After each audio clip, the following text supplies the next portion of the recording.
In today's episode of Joe Knows Retirement, I'm talking to those who are 62 years old, they have a pension, and they want to retire, or maybe they just did retire, and we're going to talk through to make sure you don't outlive your money and make sure you have the right plan moving forward. And I'm going to share 5 tips to make sure you're doing it most effectively and to make sure you have the best plan moving forward.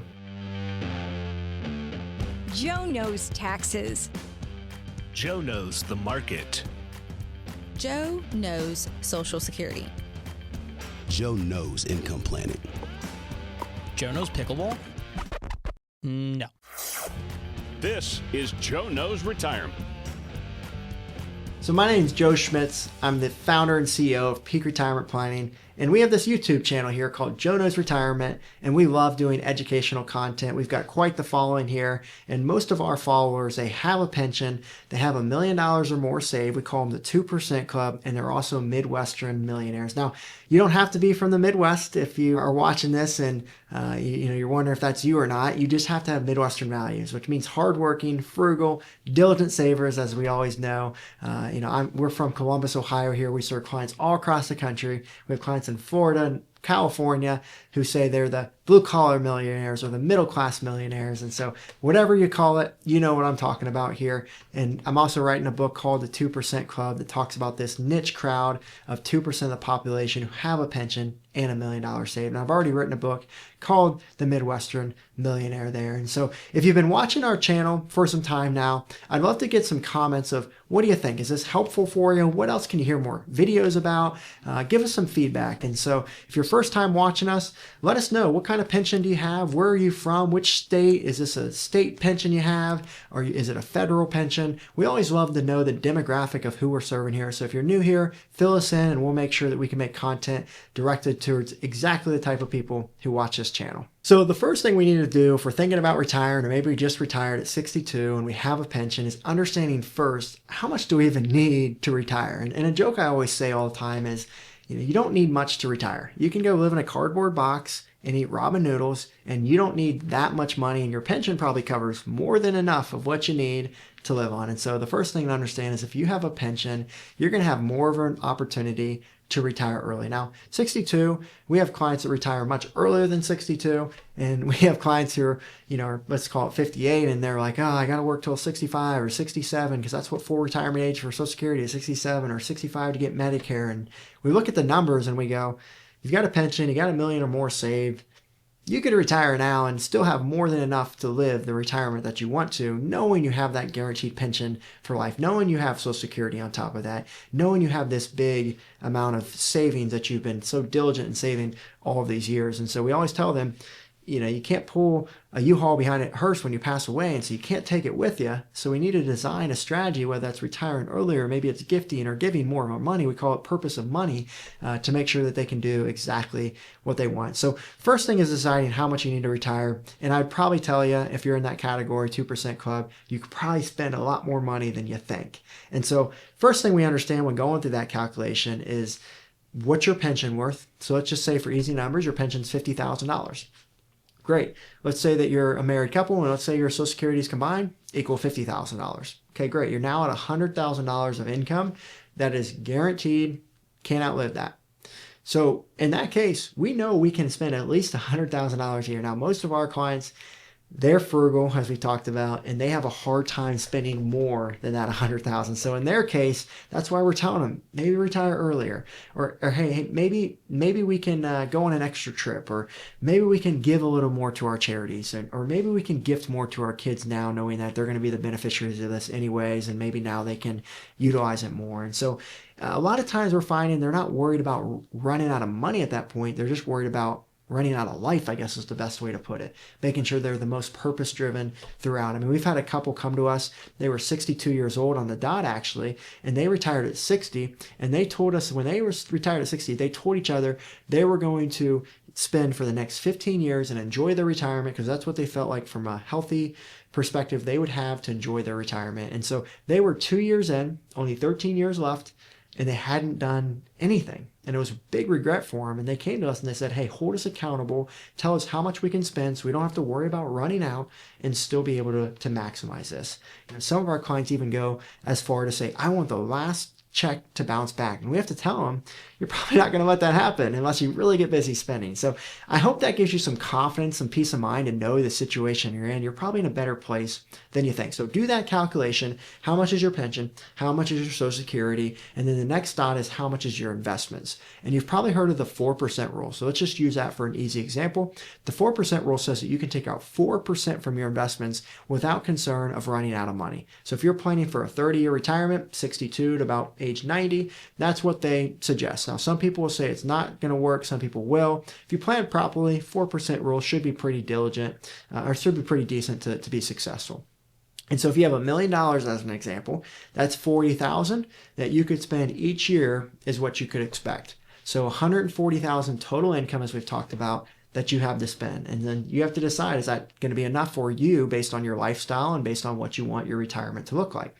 If you have $2 million, well, then that means you could take out $80,000. So now your budget's $180,000. If you have $5 million, well, now you can take out $200,000. Now your budget's $300,000. So you get the idea, and then you have to ask yourself, if you're not going to spend over $100,000, what are we going to do with those investments, as we've talked about? So that's the first thing to understand is how much do you need to live on if we're going to plan on this retirement at 62. The second thing we have to plan for is tax smart planning. And this is going to be really important when deciding when should you take Social Security. Should we take it at 62? Or should we take it at 70? Now, that's going to depend on your situation. It's going to depend on your health. Are you going to be expected to live a longer period of time? The break-even point is about age 80 to 83, depending on how you calculate it. So if you're going to live before that, you should probably take it earlier. If you're going to live after that, it probably makes sense to wait and delay it is something that you can consider. Now, you also have to understand that if you plan on working part-time or maybe continue to work after 62, and do something a little more enjoyable than what your job was that you worked at probably for 20 plus years in order to get your pension, then maybe that's something you have to wait to take your Social Security so it doesn't get reduced due to the current rules. And so with Social Security, if you have an income that's too high, you won't get your full benefits. And so that won't change until full retirement age. So just keep that in mind if you do plan to keep working. Some of our clients enjoy having that purpose throughout their retirement. And then the other reason why it could make sense to delay it as well, though, is now you have more room to do strategic Roth conversions, or maybe you have more room to take more investment withdrawals at lower tax brackets. And so a lot of our clients who are retiring early before that requirement or distribution date that happens in the future, before Medicare premiums start, calculated at next year at age 63. That's something that they're looking at, maybe doing some more Roth conversions at that age 62, so they can take advantage of that because they don't have to pay any taxes on their Social Security. They don't have to pay any increased costs of Medicare. And so that may be something that you look to explore to save some money on taxes or some extra costs there. And with Medicare, you're probably a little shocked. Why 63, Joe? Well, when you turn 65, that's when you're eligible for Medicare, but in order to tell you how much you pay, they look back 2 years at your 63 income to decide on that. So if you were to do a huge Roth conversion at 63, you could pay more in Medicare premiums at that time, and it could be significantly more, and you get the same coverage. And so a lot of our clients are worried about that. So if you've got a significant amount saved, a larger pension, larger Social Security benefit, then those are things that you really want to pay attention to as you're planning not only at 63, but ongoing. And then again, if you're 62 or maybe you're 61 and stuck into this video, or 60, well, then that could be some reasons to really start to get ahead of this planning. Could be a consideration there. And so that's that, but also Social Security, understand that 85% of that could be counted as income. And so those are things that we want to be ahead of there. The other thing to think about is I mentioned the word Roth conversions.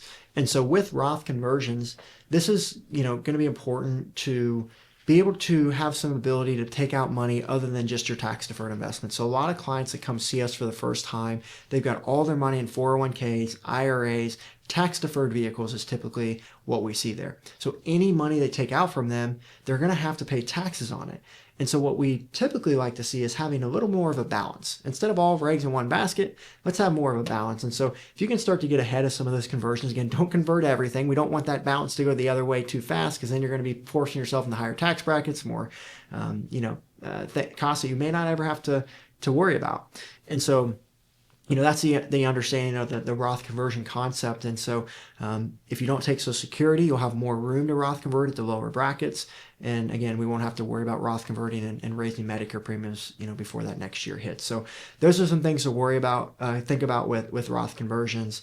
And if you don't have your income and maybe your pension doesn't start until 65, again, more reasons to potentially Roth convert there as well. So there's quite a bit packed in there in my point number 2, but my point number 3 is to make sure your investments are protected. And so we want to worry about sequence of returns risk. Now, this is only a concern if you're going to be planning on taking withdrawals from your investments during this time. So again, maybe you're delaying Social Security and you need to fill that gap to be able to get some extra income. Or maybe you're that person that wants to spend extra during your go-go years early on in your retirement. We suggest that, we recommend that. Go do the things that you've always planned on and wanted to do now that you're retired. The only thing to be aware of though is that if a down market happens, let's say you've got your $1 million all in the stock market, 2008 happens and now it gets cut in half and now you only have $500,000. Well, at that point, if you're going to take out $50,000, not only is the market down, that's one loss, but now you're taking a withdrawal, that's 2 losses, and now you're going to have to wait longer for that to come back up, and it's maybe not going to be as enjoyable to hope that it's going to continue to go up at a time when you're going to want to access that money and be able to have a higher amount. And so what we typically recommend to prevent sequence of returns risk is have a plan. Any income that you're expected to take out in the next at least 3 years, 5 years, if you want to be a little more conservative, or you want to be really conservative, make sure you got 10 years there. So anywhere from 3 to 10, depending on your risk tolerance, have that protected and available so you don't have to worry about taking out money when the market's down. Now, if you're not planning on needing your money 10 plus years, I would personally feel more comfortable, and with our clients is how we plan, of having that more aggressive, having that in the market, having that in equities and stocks and ETFs and index funds, because if it goes down, we can wait it out knowing we've got this protection money here to be able to take from and withdraw from in case we need to buy some time in the market is ultimately the idea. And so that's something we're always aware of, because the other alternative is maybe you don't want to take out the loss, and so you just go without doing anything in your early retirement and you can't buy back time of your life. And so how would you feel? Again, $1 million goes to 500,000 and now you're saying, well, I don't want to take a double loss, and so I'm going to wait for it to come back up and I just won't go on the trips that I've been planning for. You could do that, but is that what you want to do with your retirement? So our suggestion for most people is, hey, make sure you've got it protected if you're going to need it for income or big expenses early on so you don't have to go without. The fourth thing we want to talk about is maybe potentially working part-time. Now, the reason why we talk about working part-time is now you may not have to take out as much out from your investments, which could mean you could either be more aggressive because you're not worried about sequence of returns risk. You could keep more in equities, have more long-term potential, or you're not going to have to withdraw from your investments to cause them to lower, right? You're going to have that more growth over time as well. And so that could be a reason to work part-time, but even to go even further, to give you more purpose for your retirement, to give you something to wake up for and get excited about and still have that social aspect and still be driven to do something. My personal opinion is retirement should not be a life of leisure. Yes, you should enjoy yourself, especially after you retire. You're going to want to enjoy yourself and take a break. You've probably got up at 5 or 6 a.m. every day. You've worked long days. Give yourself some time to adjust. But a lot of clients that we see, after a period of time, they start to really itch for some purpose, for something to do. And so that could be something that you look at doing part-time. It's, again, nothing labor work, nothing too hard, but something that you love to do. And maybe it's a way to mentor and give back as well. And maybe it's not even working part-time, but maybe it's even volunteering. It's all things that you can consider there, but could be a valuable thing for you to think about throughout your retirement. And you may just have to remind yourself, you don't need to work, you want to work. You get to, not you have to. So the fifth thing you need to worry about if you're looking to retire and you're 62 with a pension, $1 million plus, is health insurance, right? Because, obviously a lot of people consider working until 65 because of health insurance. But understand too, you could have this covered by your employer, so you don't have to worry about this. But for our clients who retire before 65, we have a health insurance specialist that we work with to ensure that they're going to get all the coverage that they're looking for. They're going to shop out the marketplace. Are they going to get Affordable Care Act? Should they do COBRA? Should they do a private plan? There's all these different options out there. And so that could be something to consider. Also, maybe if you looked at point 4 and consider working part-time, maybe their employer is going to be able to offer you health insurance. Some people would do that to get that added benefit, because this will be very costly. But again, it may be worth it. It may be worth it to get to buy back that time to be able to do the things you want to, is a consideration there. And also understand with like things like the Affordable Care Act, that's going to be based on your income of how much you pay. And so a lot of the things we've talked about today are all going to have to be paid attention to see if it makes sense for you to do that or other options, or maybe you look to reduce your income until 65. That could be something that makes sense for some people out there as well. And then once you reach 65, obviously you'll be eligible for Medicare, typically Part A, Part B, and maybe a Medicare supplemental plan is what most people do. We also help our clients with all of that to make sure that they're not missing anything, and to make sure they have all the gaps filled in their plan moving forward. So don't let that fifth one scare you, but do be prepared. It's pretty costly to retire early. But if it's only 3 years as an example, could be worth it during those go-go years when you need it the most, or when you want it to the most. So hopefully that's all helpful on what we talked about on today's video, the 5 things. And I do want to say, if you've been watching till the end here, and especially if you've been an avid viewer and you've been watching a lot of our videos, feel free to reach out to us. We'd love to have a conversation if you're looking for a financial planning team to help you, or maybe you've been a DIYer and you're now feeling, hey, now's the time I need to get help, or maybe you already have an advisor and they're not talking about a lot of things we talk about on the channel. If you just go to the description below, you'll actually be able to schedule a time with us and we'll have a 15-minute call. The only thing I ask is that you go read the frequently asked questions on our website just to see if this is what you're looking for. And if so, we'll be glad to answer any other further questions you have about working with us and just see if we could, be a good fit. And if not, we'll make sure to at least point you in the right direction. But that should be allowing us to see. And we've got a lot of people who watch this who they reach out to us and they're wondering, I don't know if I'm a good fit. And we look at their situation. They go, you have a pension, $1 million plus. You're a great fit to work with us. And so, if that's you, we'd love to explore further. So with that being said, that's all I've got on today's episode of Joe Knows Retirement. You can go to our website, Peak Retirement Planning, to schedule that, or in the description below. We'll see you on the next video.